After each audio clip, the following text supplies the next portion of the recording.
بسم الله الرحمن الرحيم. الحمد لله الذي خلق الموت والحياة ليبلوكم أيكم أحسن عملا. ثم أصلي وأسلم على مولانا مصطفى صلى الله عليه وسلم. اللهم صل وسلم وبارك عليه ومن سار بهديه إلى يوم تشكك السماء ونزل الملائكة تنزيلا. فالحياة مهما طالت لا بد أن يوقبها الموت، لا خيار في ذلك. يقول المولى: أعوذ بالله من الشيطان الرجيم: قل إن الموت الذي تفرون منه فإنه ملاقيكم ثم تردون إلى عالم الغيب والشهادة فينبئكم بما كنتم تعملون. فالحياة مهما طالت لا بد أن يوقبها الموت، لا خيار في ذلك. أما بعد، السلام عليكم ورحمة الله وبركاته. أتربى كثريا ميديا على اللايف. tusaba Allah subhanahu wa ta'ala akaseera kona tuwa akwemu bulungi. May Allah subhanahu wa ta'ala be kind to the seekers. Kulwensonga gye tugendako atusaasirire bakadde baffe, Allah be yajjulula. May Allah subhanahu wa ta'ala forgive them. May Allah subhanahu wa ta'ala pardon them. May Allah subhanahu wa ta'ala have mercy upon them. May Allah subhanahu wa ta'ala make their receptions honorable. By the virtue of His mercy, Allah, we ask Allah subhanahu wa ta'ala to exchange their homes for the better homes, to exchange their families for the better families. May Allah subhanahu wa ta'ala protect them from the torments of the grave, the torments of the hellfire. We ask Allah subhanahu wa ta'ala to admit them in Jannah Firdaus. Aturaba kaseera kano tuli ku nsonga enkulu ennyo nga tetaliza mutona mukulu, tetaliza mugagga na mwavu. Era mu maaso awo tujja kufuna akaseera we interact, gwe eryeyo sharing, twogere ku nsonga eno. Oba oli awo tujja kuteekateeka bannaffe nga bwe yatuyigiriza omubaka Muhammad sallallahu alaihi wasallam. Tugenda kiseera kyonna kizibu nnyo okusanga omuntu ng'olwaleero okyayinayo emyaka egyenkana gy'omaze mu nsi. So our topic tonight inshallah ta'ala gye tugenda okubanga tutambulirako, tugenda kulaba butya bwe tuteekateeka munnaffe bw'aba avudde mu bulamu buno obwensi. I know it's so painful okujjukiza gwe waakafiirwa, okujjukiza gwe waakaziika, but there is no way we have to talk about it. Tusobole okubanga tuteekateeka bannaffe. Falhayatu mahma talat, ne bwe tunaawangaala tutya, la budda an yuqibuha almauta. Tugenda kunzika nga tuzze eri Allah subhanahu wa ta'ala. Bannaaye, buli muntu yenna gw'osaanidde okuteekateeka omuntu wo, gw'ogwanidde okuteekateeka maama, gw'ogwanidde okuteekateeka taata, gw'ogwanidde okuteekateeka mukwano gwo. Kyova olaba buli lw'obanga onoonya mikwano gyo, when you're choosing your friend, when you're choosing your friends, your best, as we do say, choose wisely, for you are choosing the first row, you are choosing the first team to prepare you. Kati gw'osaanidde okubanga oteekateeka munno nnyo, gw'owulira nti ono wange nnyo. One day waliwo yampita naga nti mukyala wange Allah amujjuludde, just within these suburbs of Nansana here. Nengenda okutuuka nga mukyala we amulesa agudde mabega w'ekitanda bw'ati, engoye zizze kungulu. Nenzaawo oluggi mangu nemuga nti please sooka ogenda omubikeko. Naga nti nkulayirira Mungu sisobola kuyingira. Naga mutya? Ninga please this is your wife. Naga nidda mutya? I was forced okugenda okuyita omukyala eyali ayokya gonja waweeraawo, najja n'amubikako, then netusobola okuyingira. Si buli muntu ajja nga kitaawe afudde, nga maama we afudde, mukwano gwe afudde, nti ajja kusaasira. There are some people who just come to laugh.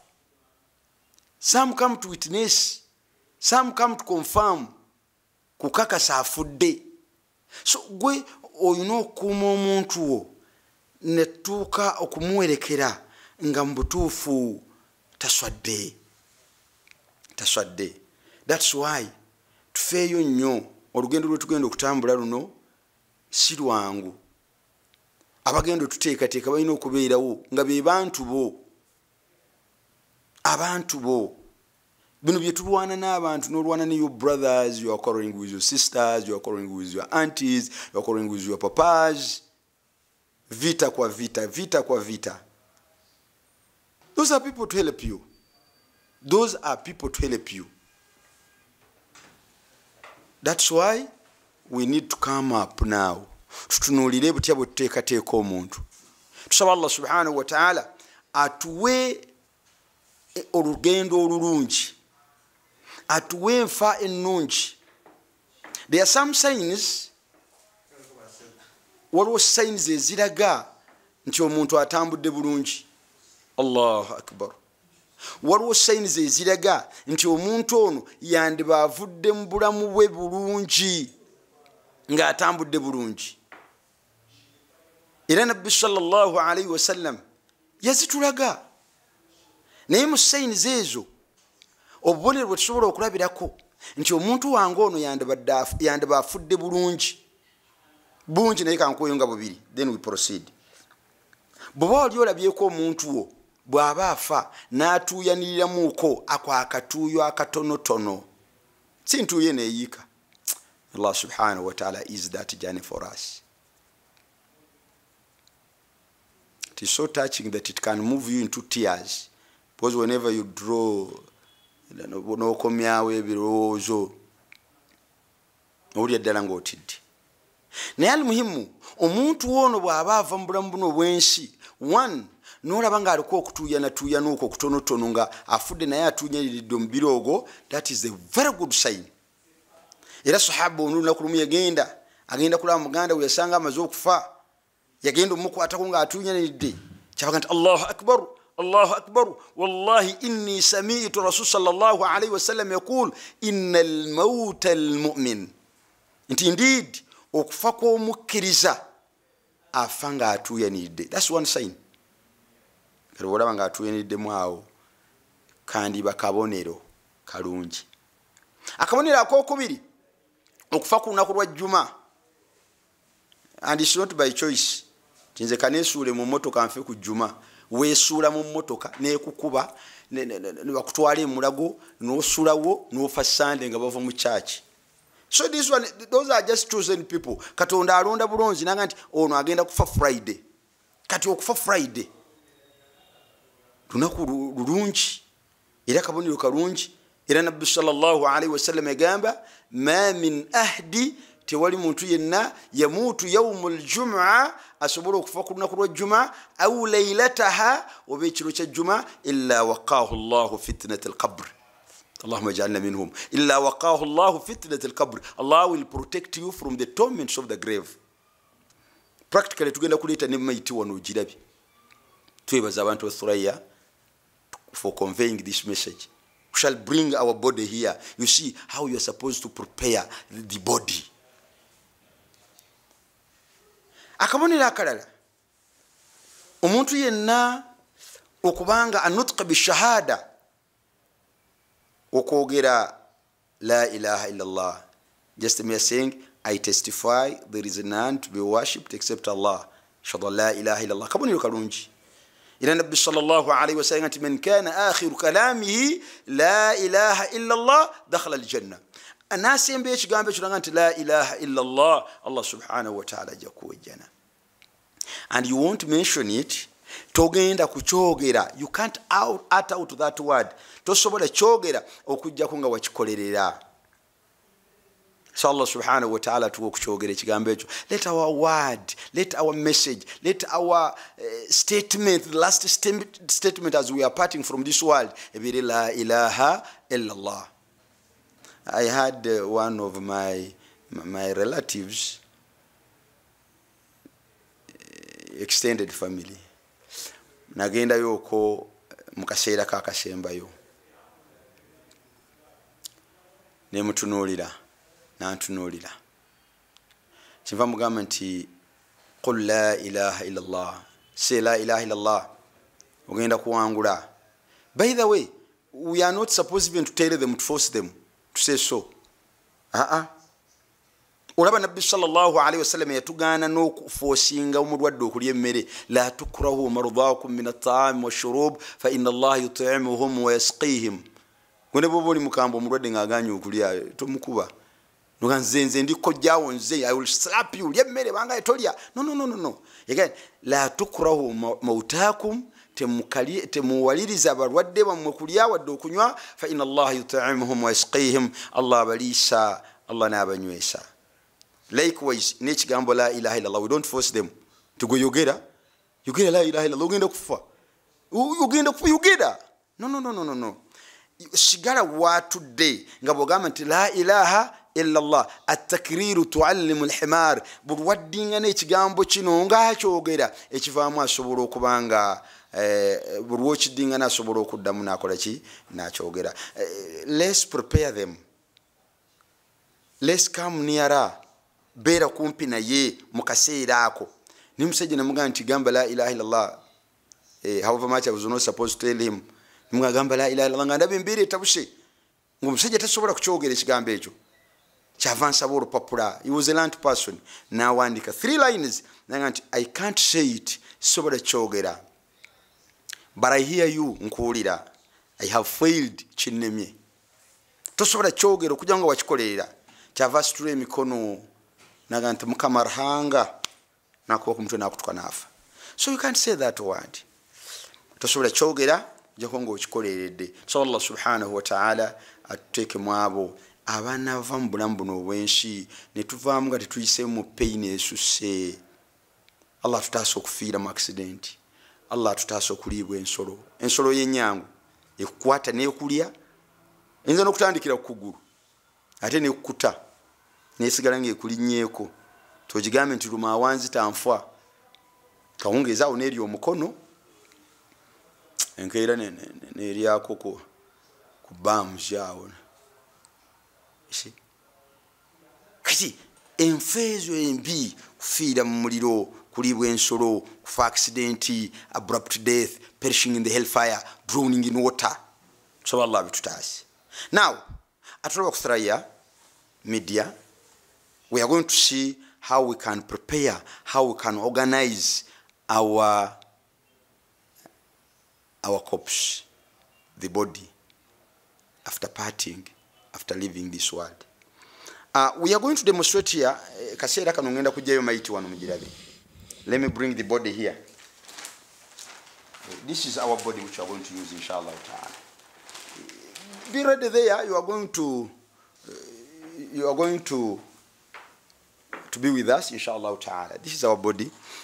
Alim Juma, I think you can see this body of ours. This is our mate. Allah Akbar. Inna al-mawta la sakarat. Inna al-mawta la sakarat. Bana ukufakuruma. Ukufakur so painful. Ukufakur so painful. Njagala, I want you to listen and listen attentively and watch this. Okufakuruma to the extent omuntu asobola okufa n'afa nga yeevunnise bw'ati.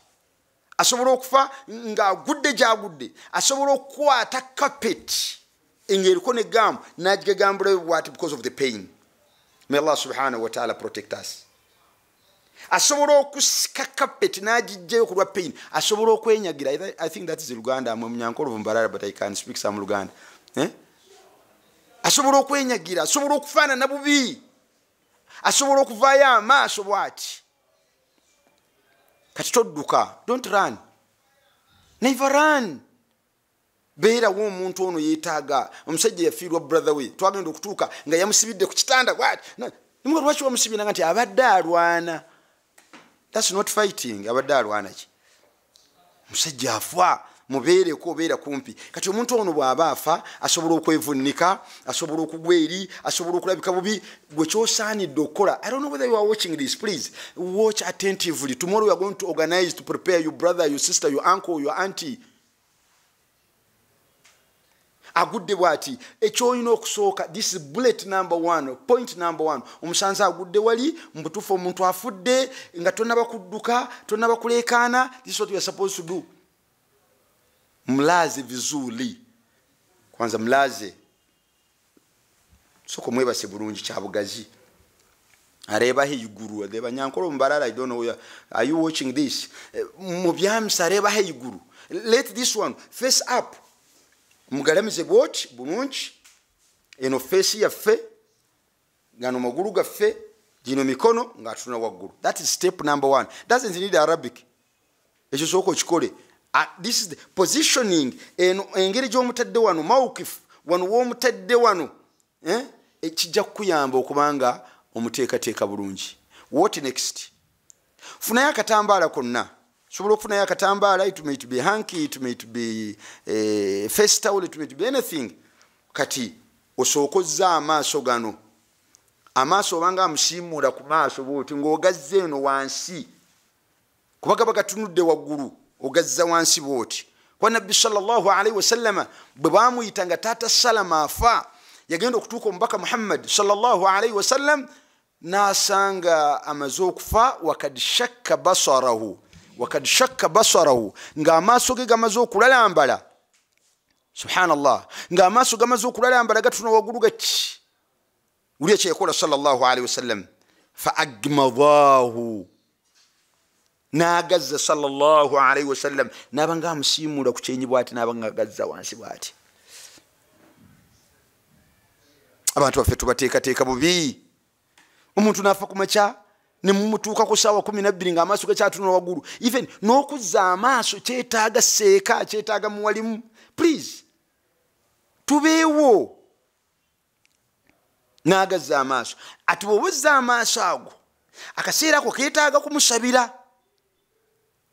Era Nabbi sallallahu alaihi wasallam yasabira taata Salama nti Allahumma ighfir Abu Salama, wallah forgive him, pardon him, Allah have mercy upon him, musasire musonyiwe, akhlufu fi aqibi fil ghabirin, be the successor gwobo sigala mu bibye, sigala mu bakyala be, sigala mu baana be, waghfir lana wa lahu ya rabbul alamin, tusonyiwe naye musasire. Allah omuntu wakusabira eddwa ngazza amaaso ebintu ebyolese ku nsi bibeera fi dhimmatillah, under the protection of Allah. Kyova olwaleero abantu tugenda okuziika haji bagenda kuziika ne bayingira olusuku bagenda kuziika abaana bavaayo beekubira piki batandise okulwanira piki. Najja n'abavubuka nga nva luweero awo nga batudde mabega wange wano omu n'agamba munne namugamba nti naye yala akukuba oba yala ekyeki yala ndowooza bwavu nanga nti yala akukuba munne naga nti siina yala waamu naga nti ekinnumisa yala ekinnumisa obwavu muzeeyi n'amala akutuka n'afa ojja kunanga neevuga. Look at these people here. Kati ye alinze muzeeyi akole ki akutuke alwanire ebintu beeteme naye kati bw'obozza amaaso gano musabire nti Allah yogera erinnya lyono nti ayi Allah nkusaba osaasire boogere mu nyankolo ono yenze, ayi Allah nkusaba osaasire boogere mu nyankolo ono. Beera musika gwoba osigala mu bibye, sigala mu baana be, sigala mu maali ye, sigala mu byabadda awuninga byonna. Tusaasire musonyiwe naffe tusonyiwe. Protect him from the torments of the grave, the torments of the hellfire. Kati olina okuzza amaaso. Era Nabbi sallallahu alaihi wasallam awo yayogererawo ebigambo bino naga nti inna ruha idha qubidat, when the soul is captured, taba'ahu al-basara, it is followed by the sight. When the soul is captured, omwoyo gwonna bwe guba gukwatiddwa nga guvaamu, taba'ahu al-basara, it is followed by the sight. Amaaso gagugobere nga gugenda bwe guti. So tulina okuzza amaaso gano. Banaye abagenda okuteekateeka baani bw'otunula mu famire yo olaba yaani ale mu baana bo. Olina okufaayo nnyo, va mu ntalo okulwana n'abantu. Era buli gw'olaba ng'olina naye obutakkaanya muganda waani, please reconcile. May Allah subhanahu wa ta'ala give us peace, love and reconciliation among ourselves. Bw'abanga yagenda nga tokyamulaba waali oba yalina gye yalaga, tofa ng'olikwe tabu. saba Allah edduwa weziri nga tukyamulaba naye yagala kwenenya kati saba Allah omuntu yenna nga yakubulako wamukosa. You insulted the person, you no longer see him, but you want to repent to Allah subhanahu wa ta'ala, you supplicate. Okutte peno wandike edduwa eno ng'omuntu wamukosa kati obiwulidde oyagala kwenenya ove mu nsi nga toliko mitawaana. Tandika osabe edduwa. There is even a short one which is very simple for you. Gant Allahumma fa ayyuma mu'min سببته فاجعل ذلك له قربة عليك يوم القيامة. اللهم فأيما مؤمن سببته فاجعل ذلك له قربة إليك يوم القيامة. When we are interacting in front after my presentation, you will tell me the meaning of this. Ojja kunsomeramu wagiwandiise nti Allahumma fa ayyuma mu'min sabbabtuhu faj'al dhalika lahu kurbatan ilayka yawm al-qiyamah. Once more, Allahumma fa ayyuma mu'min sabbabtuhu faj'al dhalika lahu kurbatan ilayka yawm al-qiyamah. We are preparing our journey. We don't want to go when we have hurt people, we have insulted the people. Kuba kaseera kano kayinza okukalubira kulwa abantu. Tolowooza nti buli muntu gwolese ku nsi aba musanyufu. Abantu bayinza okukaaba kano ne kakkalubirira kaseera. Omusajja lunaku lumu yawa Hajji sente ze. Can you imagine? Ne abantu mwabaaki. Namuwa sente ng'asonda mpola, asonda kapoloti. Hajji olwaziweza bukadde buna. Onamugamba tugende tugule ka poloti sente ndoza ziweze. Hajinaga wazimpa waliwani.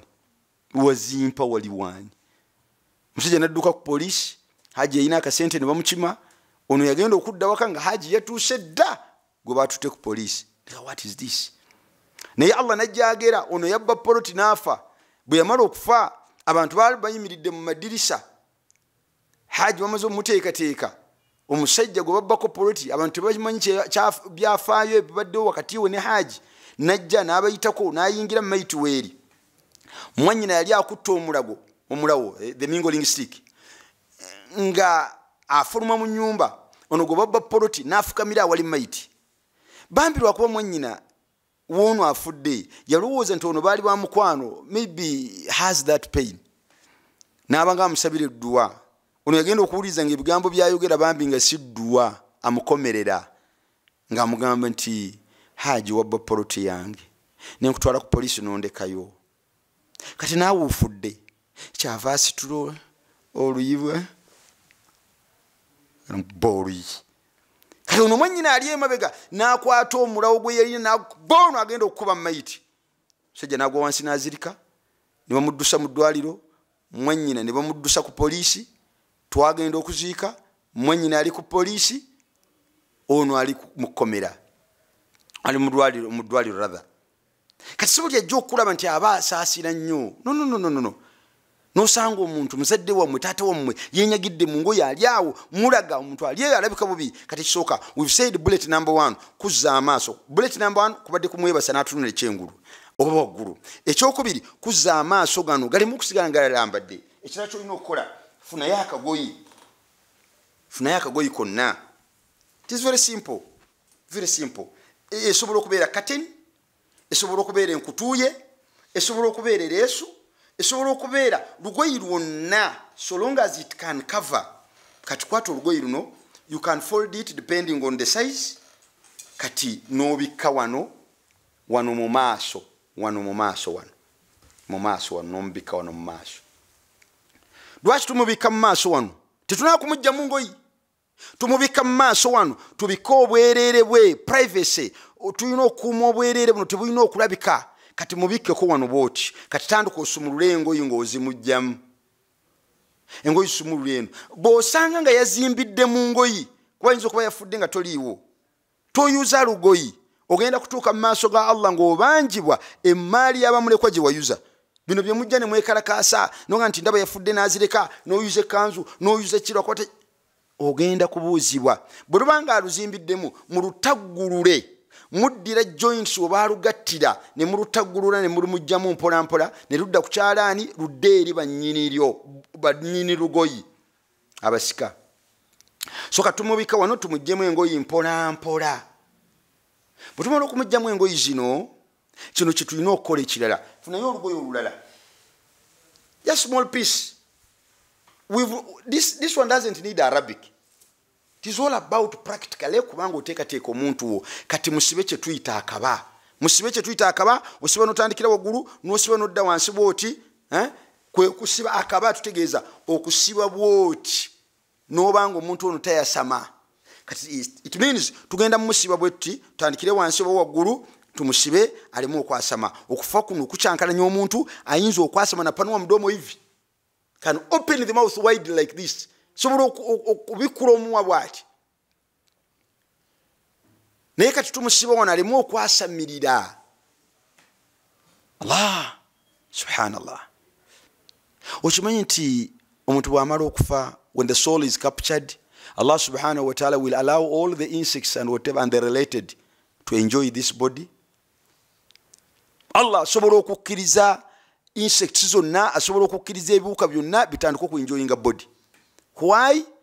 Because soul omwoyo agugjeemu. Olwaleero twebaka n'ogaziyo omumwa bw'oti ekiro naye teri akeera ku makya n'asanga bimunyeera biwuka nga biyingidde biyingira mu sukaali ne bikwetoolwa ne bikuleka. Allah is still controlling.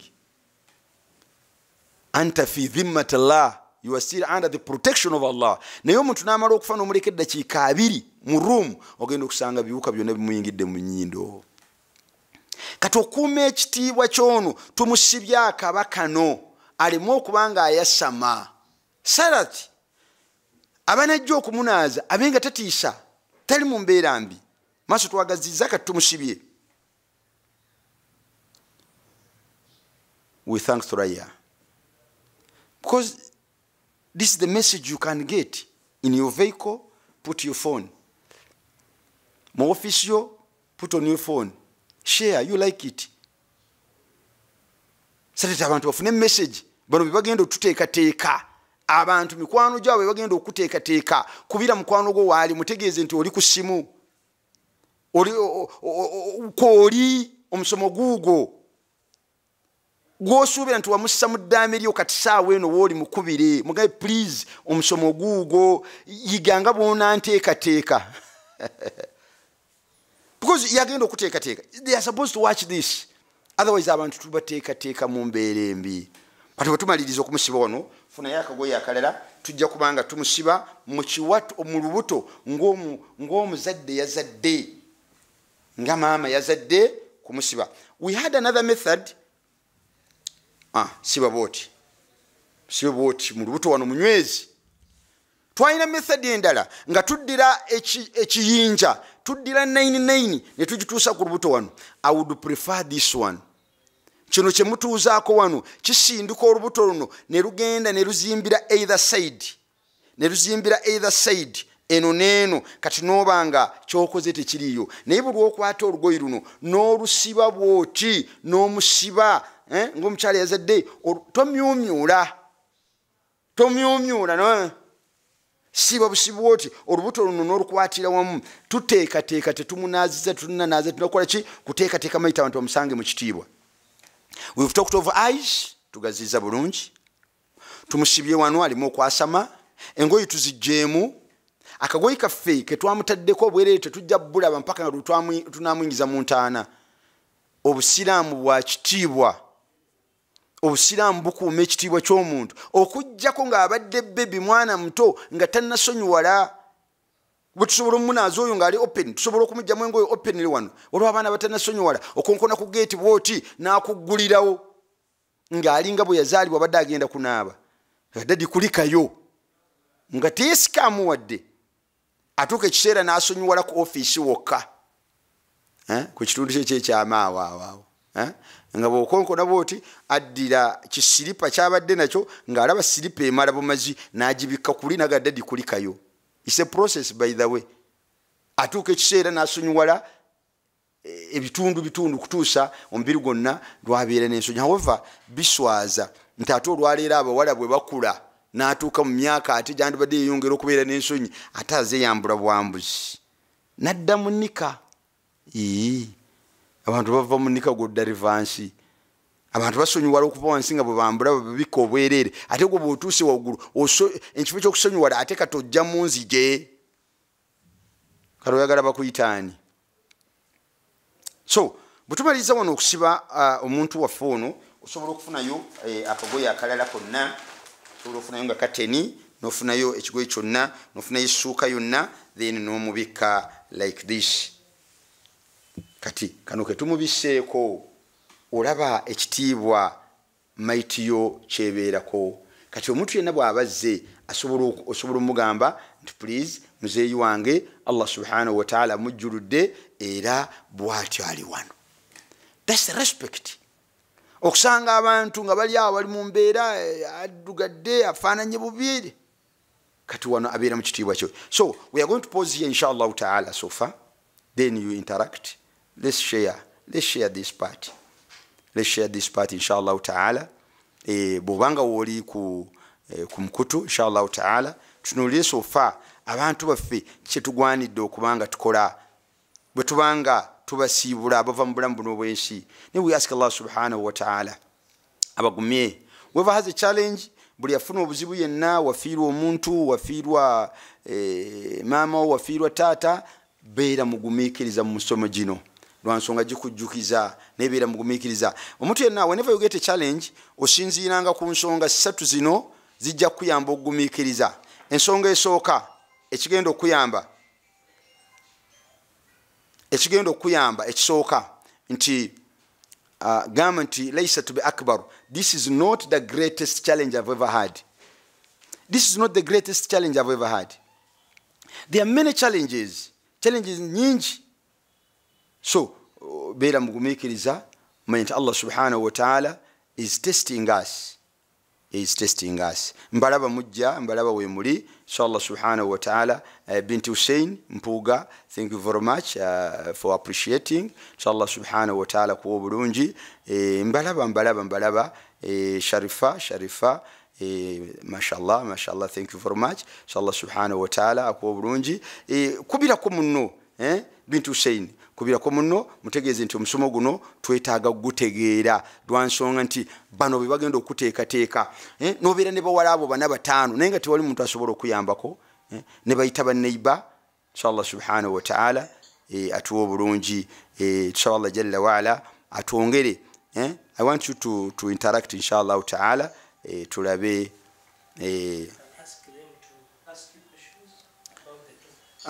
So we can go into questions bw'obanga olina kyotategedde, especially as regards the part so far we have seen. Osobola okutubuuza ne twogera ne tusharinga tusobole okubanga we shall be slow. Tujja kutambula mpola, ensonga eno si yakupapira, tujja kutambula mpola. So you can ask the question. We are seeing you here. You can ask the question. Najib, you are there in a question inshallah ta'ala. Kanyankole buuza wano ndakubuuza ninkuleeba kanyankolo lyaho. Okay.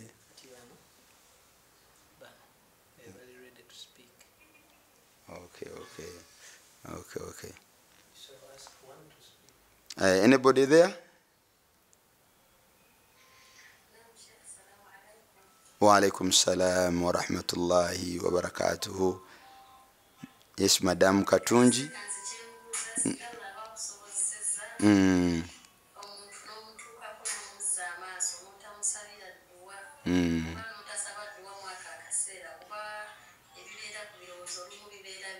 I know. Yeah, omusango tokufuna. I know. Okay. Omusango tofuna naye oba olina kyomiisinze because enedduweno gye tusaba nga tusabira omuntu ono. Look at this part wosabira Allah nti nsaba Allah gwoba osigala mu bintu bye. Olaba kati ng'abakyala baleka abaana behind, olesa abaana bo ewamujjawo waliwo abaana nga bali under the protection of Allah nga abazadde baafa naye nga bali mu bukuumi bwa Allah nga ne bwaba step mother talina kyasobola okukola omwana oyo aliko edduwa. So don't miss that. No matter the language you use, oyinza okozesa Oluganda, kozesa Olunyankole, kozesa Olunubbi, kozesa Oluzungu, kozesa any language, musabire nti ayi Allah, ebigambo bwe biti bitono twagala nti Allahumma gfir n'oteekako erinnya lye. Kati gwe gamba nti ayi Allah saasira omuntu ono, saasira teekako erinnya lye. Gwaba asigala mu byalese ku nsi byonna. Katonda tukusaba omusaasire omuteere ekitangaala mu ntaana ye naffe otusaasire. Those are simple things. Ne bw'obanga okaaba osobola obyogera. However bw'obanga tobyogedde wojjukirira byogere. Naye kyandibadde better omuntu asooka ku muntu wano ng'agenze yandibadde abimusabira, it would be better. Abaana be enteeze zaalese, family zaalese, buli kimu kisobola okubeera protection. Thank you very much. Inshallah subhanahu wa ta'ala kusiime. Ani mulala aliwo inshallah tusharinge. Webale okusharinga.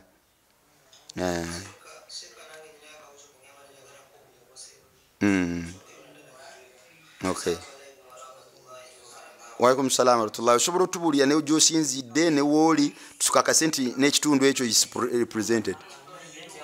Yes. Osobola mbadde nsaba ombuulire ku mannya go, ombuulire gy'osinzidde so that tumanye nti that place also is represented. Wangi ssebo.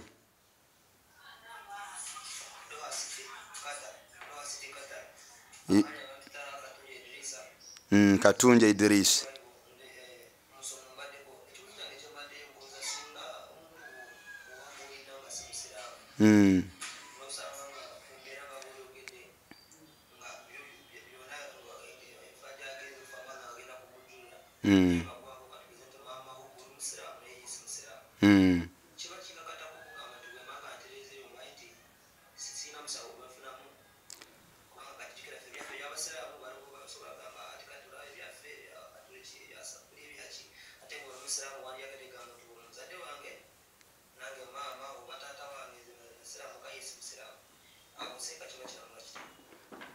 Katunje, you understand Runyankole?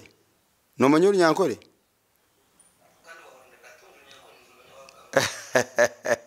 Hati Katunje itwa Obusiraamu tubuka tuzibiraga kukoregana n'abantu beitu batara basiraamu. Okay? Obusiraamu tebutugana nga kukoregana n'abantu baffe nga sibaki nga sibasiraamu.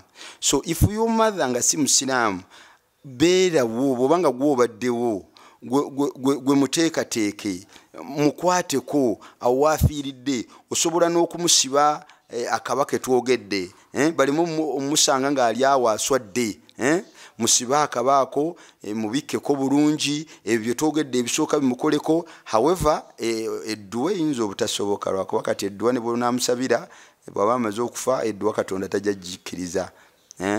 Ne Nabbi sallam yagala okusabira kwa ababe it is impossible. Naye bino by'okumuteekateeka okuuma ensaaze bikole to the extent bw'obanga gwe Katunje Katonda yakuwa ssente nsaba Allah azikuweere ddala.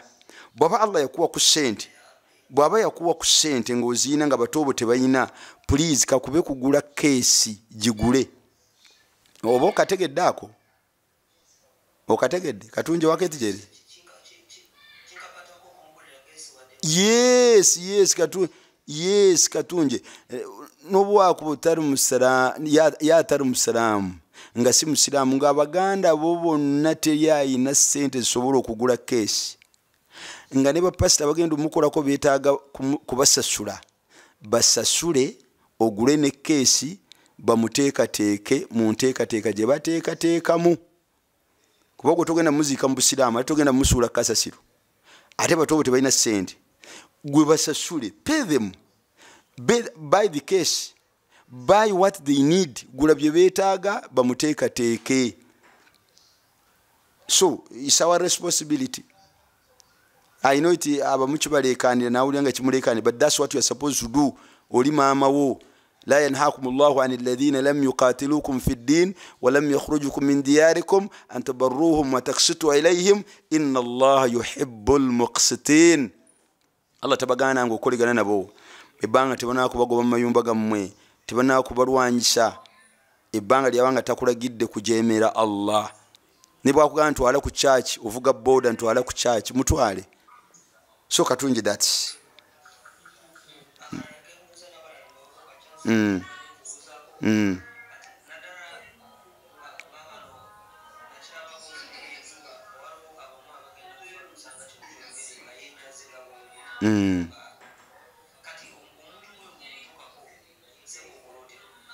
omuntu oyo bwa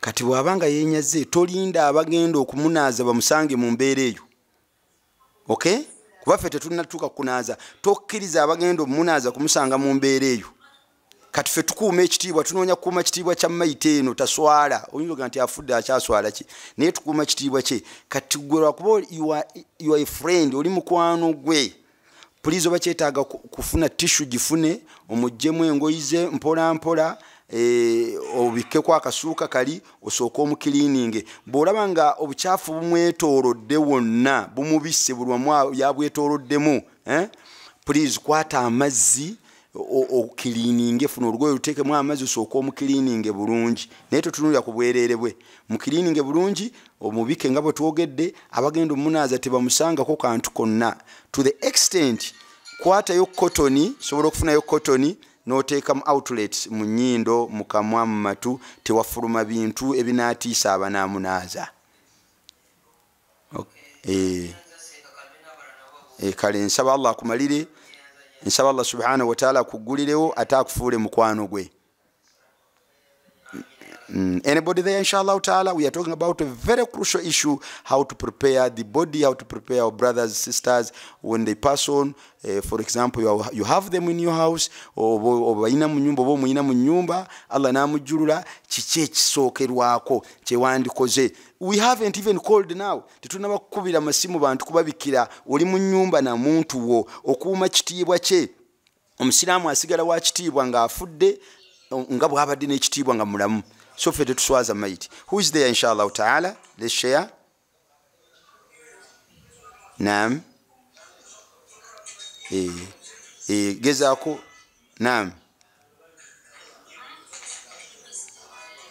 Please. Beerako. Sharing naffe. Kubira mukwano go asobola okubeera ko sharing ku party eno tubadde tulaba butya bwe tuteekateeka mu maiti ng'omuntu avudde mu bulamu buno obwensi tumuteekateeka tutya ebisookerwako. Twayogeddeyo n'edduwa yaffe gye naganja babuuza nti okwagala okuva mu nsi nga toyina nsobi n'abantu toyina bantu kunyigira edduwa gy'osaanidde okubanga osoma naganya nti mujja ginsomeramu inshallah ta'ala at least bw'obanga tonafuna kibuuzo edduwa gitusomeremu nga omuntu tokyamulaba tekyali mu nsi tokyamulaba omunoonya tomulaba naye you want to repent oyagala kwenenya ewa Allah edduwa ki gy'osaba eyagiwandiise. Kale bw'oba olina ekibuuzo komawo inshallah ta'ala. Naam. Naam.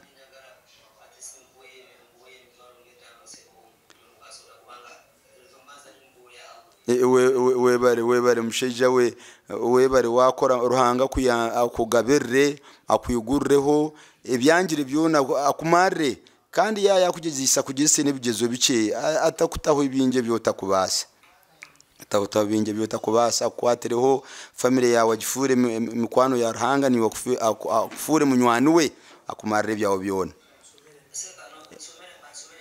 Number 0787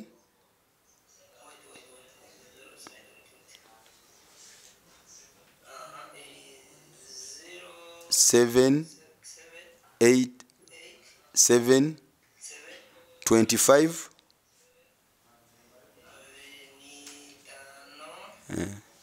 42 52. Nereta amazina Bogere Ahmad Omnyambara Ibanda.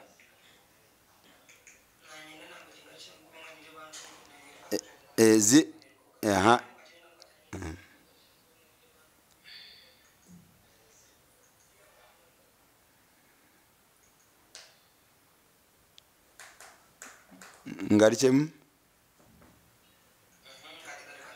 0787 25 42 52 eni ejo nereta bogere.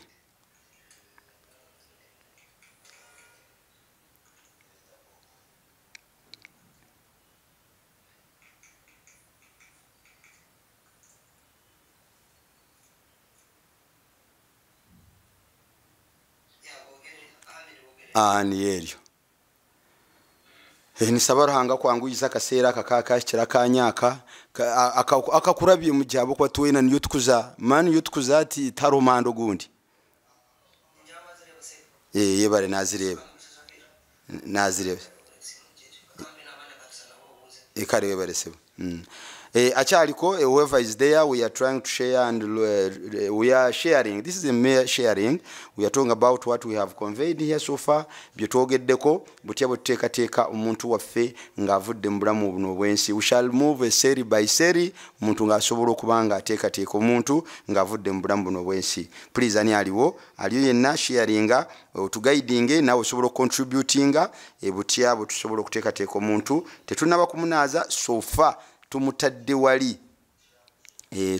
wali tumaze okumujjamu engoyize tumusibya akaba n'okuba nti tumuziza amaaso ge ne tumubikako mu lubuto omutusibyemu tugambe nti tetussaako kiyinja ekiyinja kino kijja kupressinga olubuto lubenga luzimba sides either side ate osange nti tuko okunaaza ng'omuntu ono azimbye olubuto tetumusiba nnyo temumyumyula nnyo siba mpola mpola olubuto olwo gezaako kubanga oteekako curtain wali temumuleka ino no open place mumubikeko ebyo tebiriiko mama musiraamu basi musiraamu ekyawukanye kyokka kuba nti eddwa n'ebisigadde please muteekateeke okay inshallah now mu dakiika ntono nnyo akyaliko ku mukutu abantu babagenda kunaaza mayite eno naye tuina abantu abo qualifying kunaaza mayite. There are some people who qualify to wash the body. Si buli muntu yenna alina okunaaza mayite. Era Nabbi sallallahu alaihi wasallam yagamba nti liyugsal mautakum almu'minun. Asaanidde okunaaza mayite alina okuba nga mukkiriza nga asobola okukuuma ensa. Don't talk about the body. Toyogera ku muntu ng'omaze okumunaaza. Kati anaaza mayite alina okubanga one ng'agenda kukuuma ebyama. Era bwe tuwandiika lisiti y'abantu abagenda kunaaza mayite ne tusangamu omuntu nga ye tasirikako. Waliwo abantu nga tebasirikako. You talk about the match omupiira bagumanyi. You talk about obumotoka Formula 1 abumanyi. You talk about okuzimba abimanyi. Buli kyoyogera they don't keep quiet.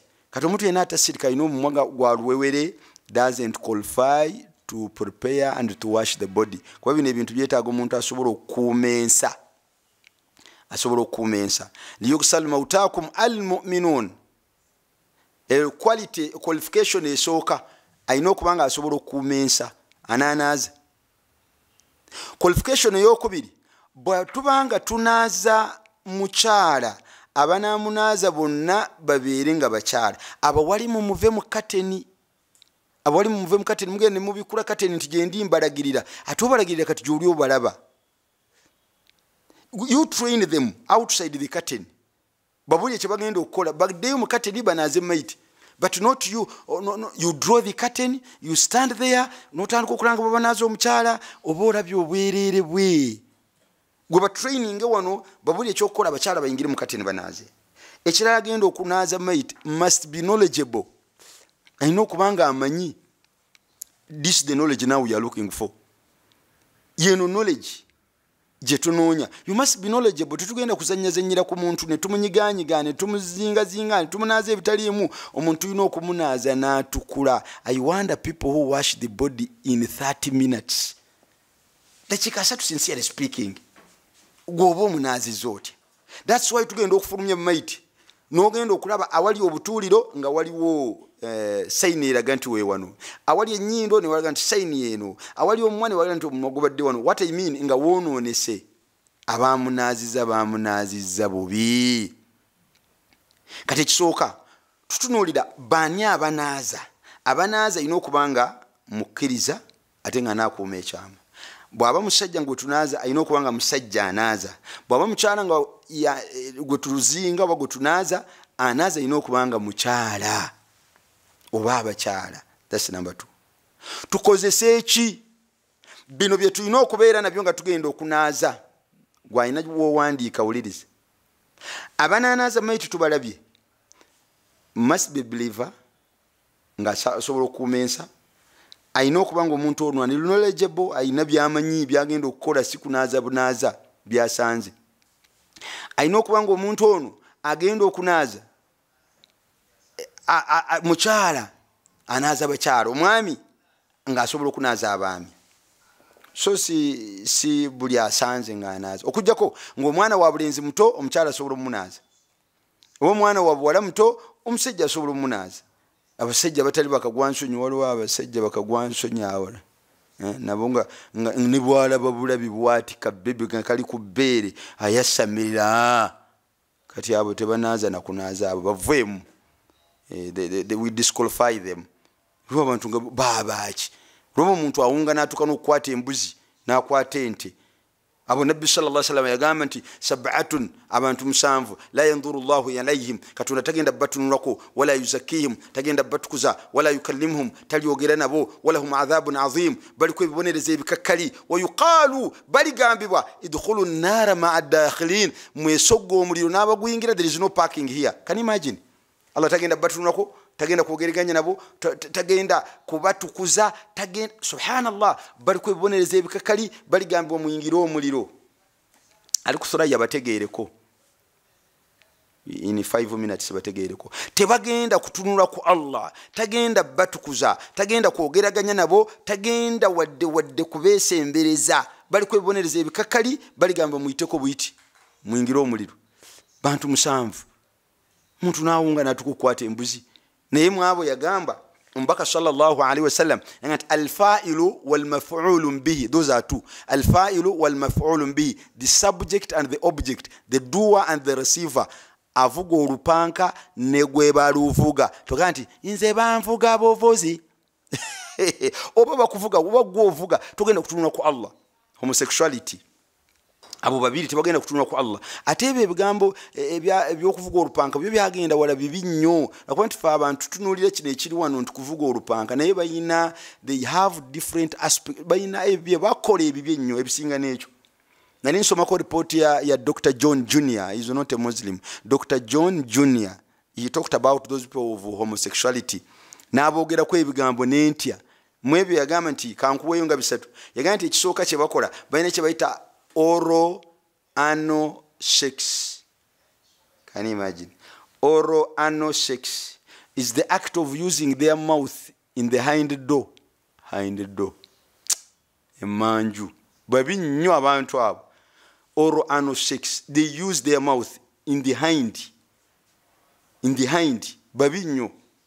Nako bw'olaba kitamanyi kyo kitandisa okwemoolamoola kiteeka bupini mu matu, kiriya kyeyogeza kigira kitengalo, tandika okweralikirira, kyandiba kibikola. Bayina kye bayita oral anal sex. Kibi nnyo. Bayina kye bakola kye bayita anal sex, ekyo kimanyiddwa kuvuga olupanka. Kugenda mu luggi lw'emmanju nga lulimu n'ebisaaniiko. Ekyokusatu, bayina kye bayita fisting. Sometimes terms as rhyming is the act of inserting their forearm, sometimes up to the elbow, through the rectum. Bayingiza omukono guno emmanju ne gwingira ddala mpaka ku nkokola wano. That is the most destructive aspect in homosexuality. Kittira ddala mental canal y'omwana. Abantu bagenda kutunula ku Allah. Bayina kye bayita sexualization of human wastes. Balia is the act of eating bisaaniiko. They eat fishes, bali obuchafu. Oba buli abatya. Bayina kye bayita golden shower. Golden shower is the act of bakwata omusulo ne bagussa mu bucupa oba omuntu osobola okuyiwa bulungi.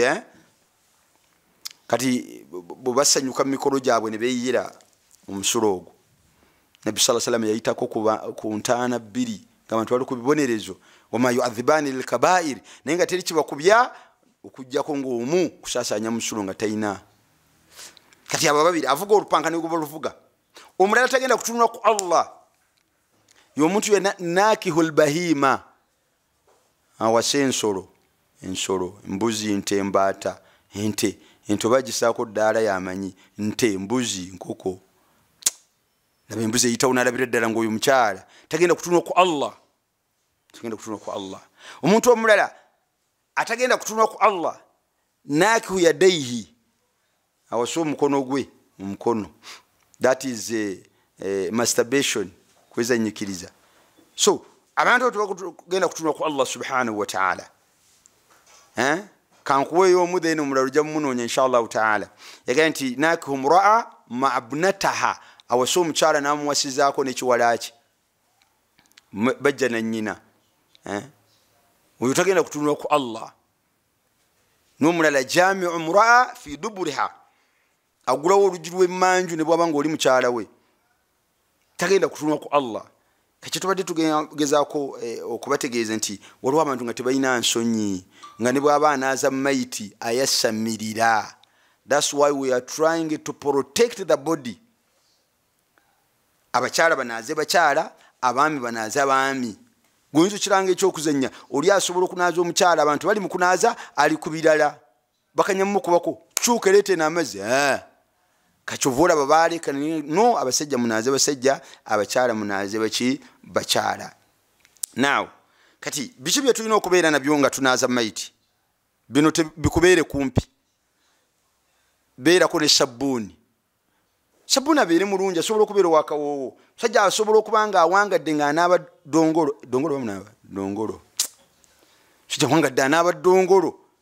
Kati olwaleero afudde, mumugulireyo ka sabbuuni akakawoowo. Tusaba Allah atusitula amadaala bannaye tunaabeko ne ku sabbuuni anaaba. Naye oyinza okuwangala wallahi obulamu bwo bwonna ng'omwagala naye nga tomunaabangako. Allah. Golowooza buli omwana aba sabbuuni anaaba. Atusula eddaala tugule ne ku Apple. Okimanyi nti oyinza okuyingira mu myaka 4 nga togulanga Apple. Apple egulika. Baga nti obuuza nti Apple za mmekaawo, nti ya 1500, ogastakafullah, sigulamu fene. La ilaha illallah. Allah atusula eddaala bw'aba sabbuuni anaaba tumunaabeko nga tukyali balamu. Kati mugulire ku sabbuuni alina okubeera waawo. Si ekyo kyokka, mubeere ne beseni we mugenda okusuula disposables, mugenda kusuula ebimukozesezza. Nkugambe beera ne sabbuuni. Beera ne sabbuuni. Oyo abeerewo nga mulungi. Mubeere ne beseni munaasuula ebyo. N'ekirala mubeere ne kotoni oba tissue agenda obbayamba ku cleaninga. Kotoni abeerewo. Mubeere n'amazzi, water. I've talked of soap, the basin or the bucket. You are supposed to be having the cotton. Egenda kuyambako. Kati beera n'amazzi. Amazzi, please, amazzi galina okuba mayonjo. Temunaaza muntu nga amazzi galimu n'obuugi. Amazzi Sheikh Uthaymeen yagogerako ebintu 3 ng'ogenda okunaaza nago mayiti. And I want you to listen attentively. Ekisooka, amazzi ago galina okuba nga twahiru al-mutahhiru. The water is clean. Tulina amazzi ga miteeko 3. Tulina amazzi nga matukuvu naye nga tegatukuza. Ne tubeera n'amazzi nga matukuvu era gatukuza. Ne tubeera n'amazzi nga machaafu tegakozesebwa. Let me repeat. We have water which is clean and can help you to clean. We have water which is clean but can't help you to clean. You can't use it to clean anything. Then we have water which is dirty. It's not used. Kati amazzi nga matukuvu nga gasobola okutukuza ge mazzi ge tukozesa bulijjo ge mumanyi ma'ul matari, ma'ul nahari, ma'ul bi'ri, ma'ul thalji, ma'u ag'oluzzi, ag'enkuba, agaki, ag'omugga, agataapu, agabbowa ago. Kati amazzi nga matukuvu naye nga tegatukuza ge mazzi allati tagayyara ta'amuhu aw lawnuhu bi shay'in tahir. Mazzi, the water which has changed its color, has changed its taste, naye ng'ekigakyusiza kitukuvu. Kama'u shayi, kama'u gahawa, ng'amazzi gotaddeko amajani mbadde musuubira abagenyi ne mufumba ebbinike ennene ne muteekako amajani kati abagenyi ne batajja togaa nti mugakwate kutunaaze maiti nedda mutaddemu sabbuuni mutaddemu ene detergent ago matukuvu naye tegatukuza kati ma'un najis amacaafu ge gaguddemu obukyafu nga matono bigaba mangi nga tanka 100 liters ago kulataini ago tegaina problem mwana bwalinya ku bbaati oba alinye yatya n'agafukamu tugakozesa tegaina problem kasita gabeera mangi kati tugambye tusaanidde okubeera n'amazzi ne sabbuuni Sheikh Uthaymeen yagamba nti galina okuba matukuvu number 2 galina okubanga amazzi ago gali mu normal temperature listen to this normal temperature we don't boil water unless there is waliwo problem yezinze omuntu twagala mugolola bugolozi naye we don't boil water tukozesa amazzi mu mbeera yaago then ekirala amazzi ago galina okubanga mubahun nga si mabbe nga simabbe waliwo yambuuza tokuba amazzi kiri haramu nga simanyi ate okuba amasanyalazi nga nakyo simanyi kati galina okuba nga simabbe aliwo yani please let's share tusharinge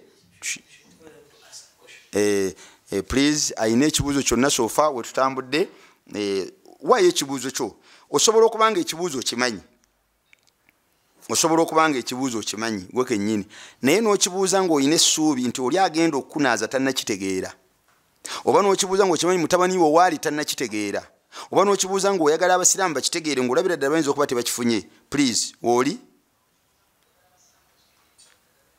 please otubuulira amannya go wooli n'ekibuuzo kyo just tell us your names your name rather tell us where you are wa alaikum salam wa rahmatullahi wa barakatuhu wooli sebo tukuwulira wa alaikum salam wa rahmatullahi wa barakatuhu nkuwulira bulungi era ndi naawe oli butereevu ku Thuraya tubuulire ekibuuzo kyo otugambe ensonga yo ne wooli ekibuuzo kyo sebo gwani ekibuuzo kyo ne wooli sebo yes please wa alaikum salam wa rahmatullahi wa barakatuhu tereera wooli ku network aba wetaagisa kulinnya muti guwalampe otubuulire wooli n'amannya go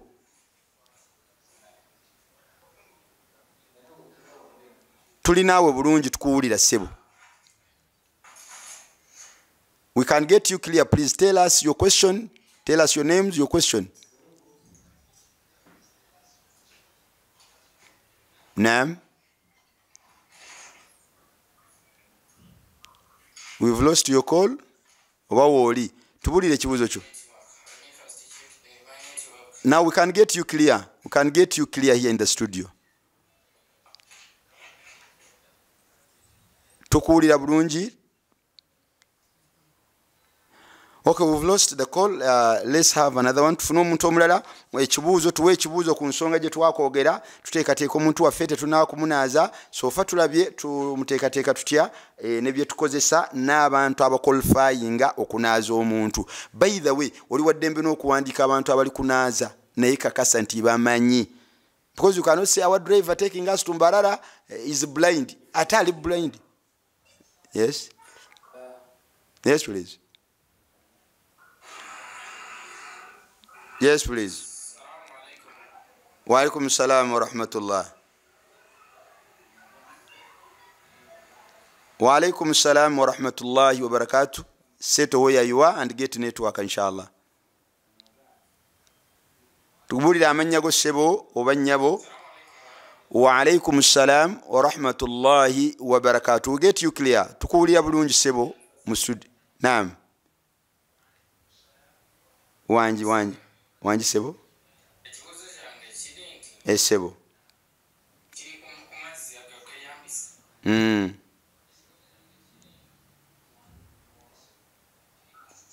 amazzi osinzidde empija amannya go sebo amannya go sebo wanjise amanyago esebo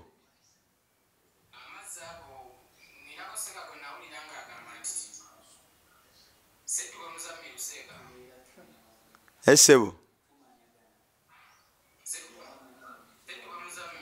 esebo kulide sebo setuba muzammiro okuva mpigi tubuulire ekibuuzo kyo esebo tukuwulira sebo. We have you here live and clear, please tell us. Esebo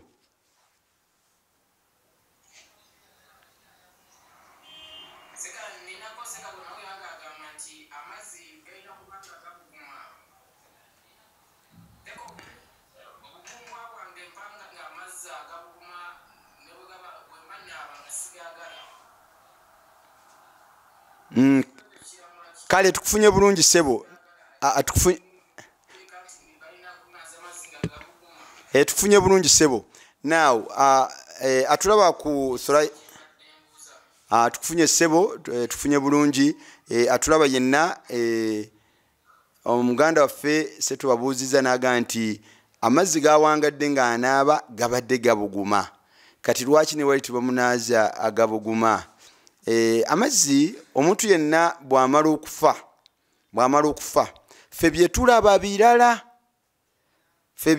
birala gwoyinza okulaba ng'ayagala gabuguma naye ng'embeera gy'abeeramu ndala nnyo. Kankuwa ekyokulabirako ekirabika wano ku nsi, omuntu bw'alwala omusujja osobola omumusanga nga ayambadde jaketi broad day misana ttuku akasana nga kaakira ddala, gwe wanaamulaba olabira ddala ng'agenda kufa ebbugumu, era bw'olaba ng'amuyamba noga nti jjamu jaketi ogenda kufa ebbugumu n'agamba onzise ndekera jaketi yange mu kasana wano.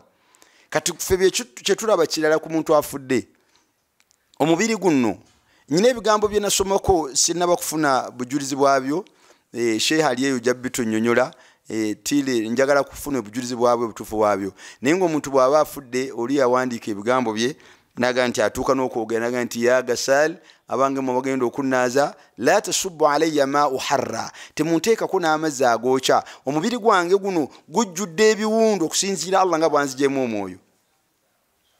Togiwandiika nti ate hadithi eyo si hadithi, naye ali muhimu kye tugamba omubiri guno gubeera mu pain, omubiri guno guba gwekubye, omubiri guno gubeera mu mbeera etakkirizibwa, tusaanidde kumussaako muliro gwonna.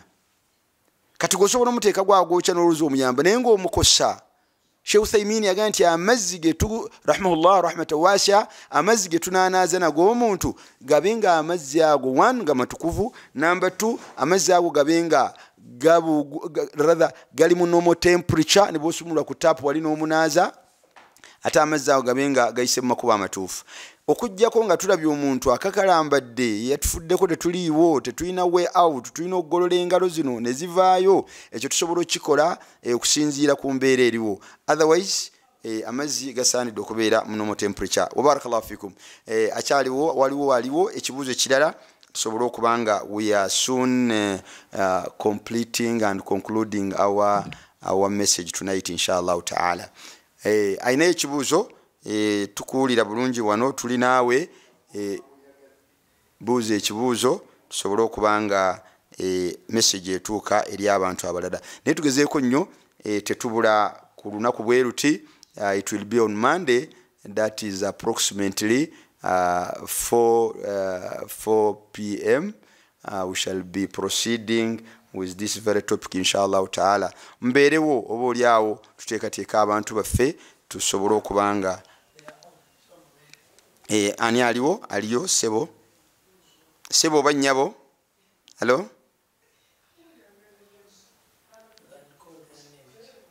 Hello sebo, Madam Sifa, Aisha, I can see you here. Aisha, we can see you. Uzair, we can see you here. Aisha, we can see you. Any question? Wa alaikum salam wa rahmatullahi wa barakatuh. Aisha.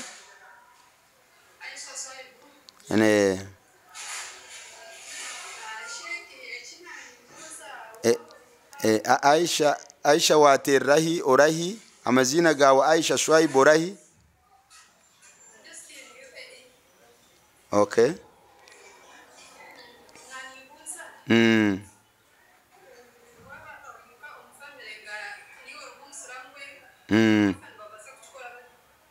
Niwo Muslimu wenka abandi bona tubasiramu. Abandi bona tubasiramu. Hati kandi Muslimu niyo wafa. Hati omuntu yuwena yafa n'obuvunanizibwa bw'abasiramu abali around kumuyamba. Omufamily atari Muslimu wena abasiramu abarya muzigiti abasiramu abarya cyaro bize bamukoreho. Bize bamukoreho.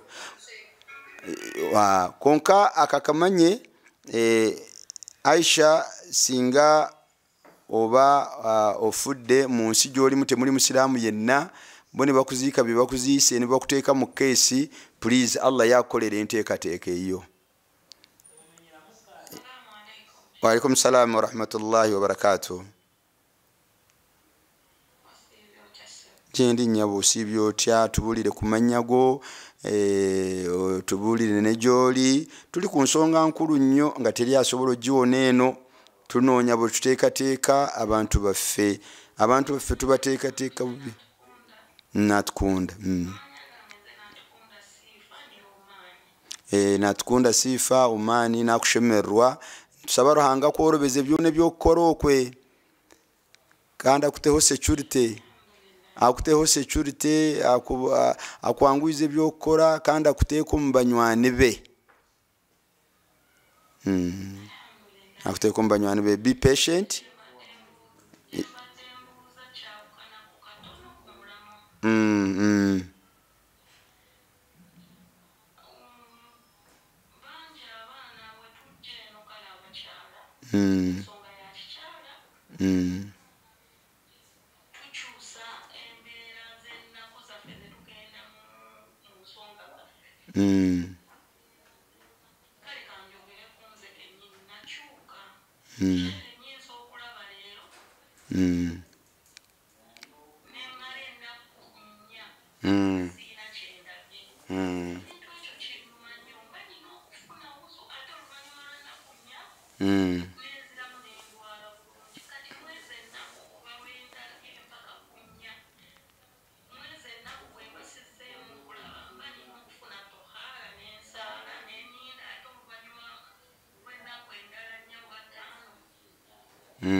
Now tusaba Allah akuterereze embeere eyo homonizo azitereze bulungi. That is hormone imbalance. Ekyo kibaawo naye omuntu kasitaka kasa omukyala nti atukudde nakubadde ekibuzo kivudde ku topic naye nga by the virtue of this the importance of this katucyanukule. Singa omukyala yenna alaba nti atukudde gwe n'okakasa nti ntukudde otandika kusaala. Ate ne kano kategeere bw'otukula ku ishaayi oba olina okusaala ne magaribi nga wazigasse.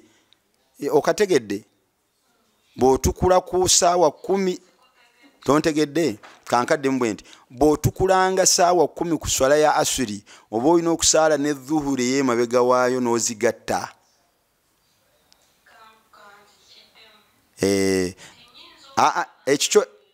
Ekyo nkitegedde kyenzijjako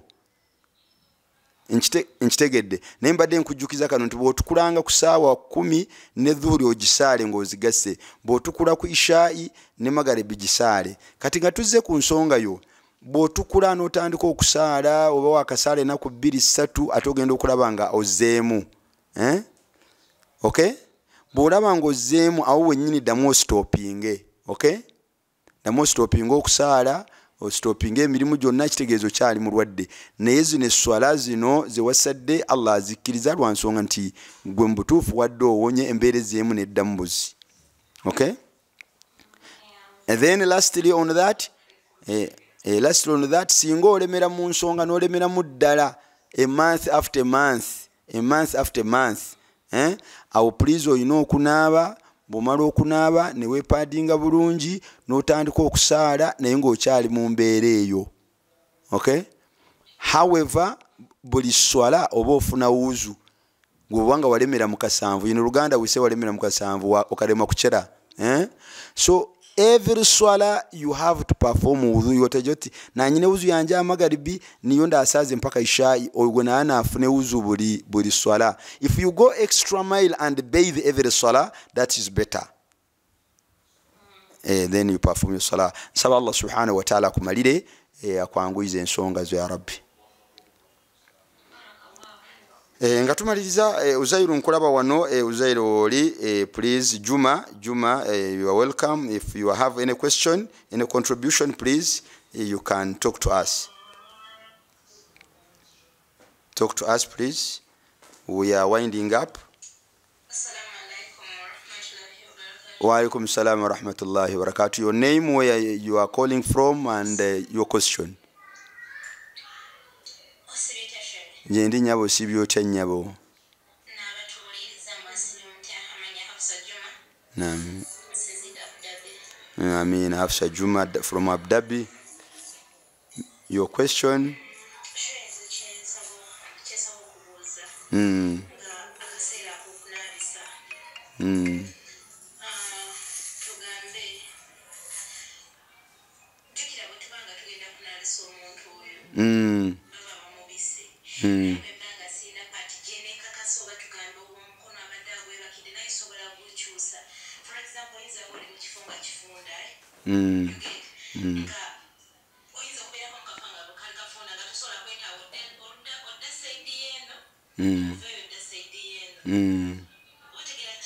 Nkutegeera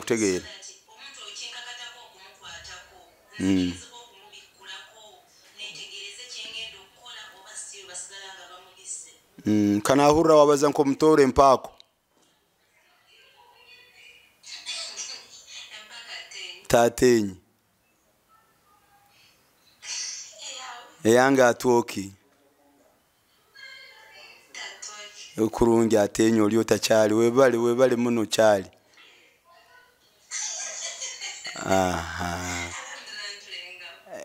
At least when you speak Luganda, I can know where you belong. I'm a bit multilingual. Now, Atenyi, look here. Atenyi, first of all, I stand to correct you. Omuntu yenna bwabanga butuba tumunaza tetumubika twayine enkola nga tumubike suuka netumunaliza kusuuka waggulu. Okay? You get me? Enkola si ntuufu. Bwe tuba tunaza enkola entuufu tubikka wana awali obwere.